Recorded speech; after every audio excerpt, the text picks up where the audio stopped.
So hi! Welcome and welcome back to my YouTube channel, and for today's tutorial, ituturo ko sa inyo kung paano nga ba gawing professional mode ang ating Instagram account. But first, can you subscribe to my channel and don't forget to hit the subscribe button and the bell to notify you for my new updates. And if you want to learn more, just keep on watching and let's start. So ayan guys, for today's video, i-open lang natin ang ating Instagram account or yung ating Instagram app. And ayan guys, pagka-open, pumunta lang tayo sa pinakang profile ng ating account. And dito guys, sa pinakang profile, itap nyo lang yung three horizontal lines na nandito sa upper right corner. So ayan guys, dito sa settings and activity, i-scroll up lang natin. And dito guys, itap nyo lang yung your dashboard. So punta kayo guys dito sa section ng your insights and tools. Then tap nyo yung your dashboard. And ayan guys, dito sa dashboard, itap nyo naman yung monetization. So, andito siya sa professional tools. So, tap nyo guys yung monetization. And ayan, dito, pwede na natin i-enable or isi-switch natin siya sa professional mode yung ating Instagram account. So, tap nyo lang guys yung next. And dito guys, pumili lang kayo ng what best describes you. So dito guys, is pili lang kayo ng isa. So ito na lang, digital creator, yung pinili ko. So ito guys is pwede yung i-turn on para ma-display sa profile yung category or pwede namang hindi guys. So i-disable ko na lang. So after nyo guys pumili, itap nyo na yung switch to professional account. So pili lang kayo dito kung creator ba kayo or business. So creator na lang. So tap natin yung next. Kasi naka-enable na yung creator. So, tap na natin yung next. And dito guys, pwede nyo yung i-continue or not now. So, ina-not now ko muna siya. So, dito guys, meron tayong 6 steps para ma-complete yung pag-switch natin sa professional account.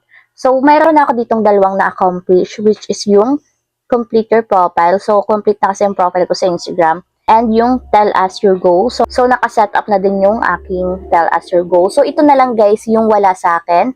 So, ang gagawin nyo guys is tap natin to. So, get inspired. So, dito, pwede tayong mag-follow or dapat mag-follow tayo ng ibang mga content creator para ma-complete yung task sa atin. So, halimbawa guys is ito, follow natin yung dalawa. And then, kapag meron na kayong na-follow, tap nyo na yung check button. And ayan guys, okay na, nakapag 3 out of 6 steps complete na tayo. So, meron pa tayong 3. So, dito guys, is unahin ko yung grow your audience. So, tap natin to. And dito guys, mag-i-invite lang kayo through WhatsApp, SMS, email, or pwede din sa contact. So, halimbawa guys, is mag-invite tayo sa SMS. Tap natin to. And open lang natin yung ating messages or WhatsApp. So, ayan, maglalagay lang kayo ng contact number. So, ayan, dito, send natin.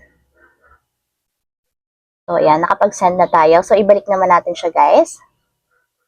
And tap na natin yung check mark para ma-complete na. And ayan, guys, 4 out of 6. So, meron na lang tayong dalawa para ma-setup na yung account natin sa professional mode. So, tinap ko na, guys, yung dito naman sa Meta Verified. So, tap nyo lang. And ayan, guys. So, kung wala pa naman kayong payment, pwede nyo naman muna itong i-skip. So, X muna natin. Pero guys, once na in-skip nyo yan, mapupunta na yan dito sa completed. So, meron na lang tayong isa, learn about how ad works. So, tap natin to. So, for example, tap natin yung boost your post. And pili lang kayo guys dito ng image na gusto nyong i-boost. So, ito na lang. Tap natin yung next. And continue lang natin guys.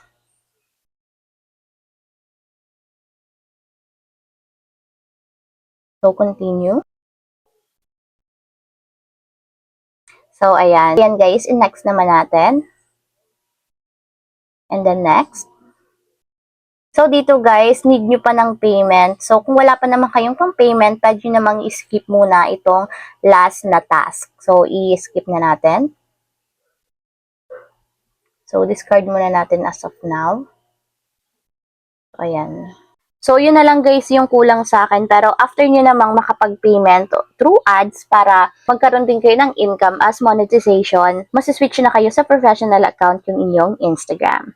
So, ayun lang guys. Ganoon lang kasimple kung paano nga ba gawing professional mode ang ating Instagram. If you have a question, kindly comment down below and don't forget to hit the subscribe button and the bell to notify you for my new updates. And thank you for watching!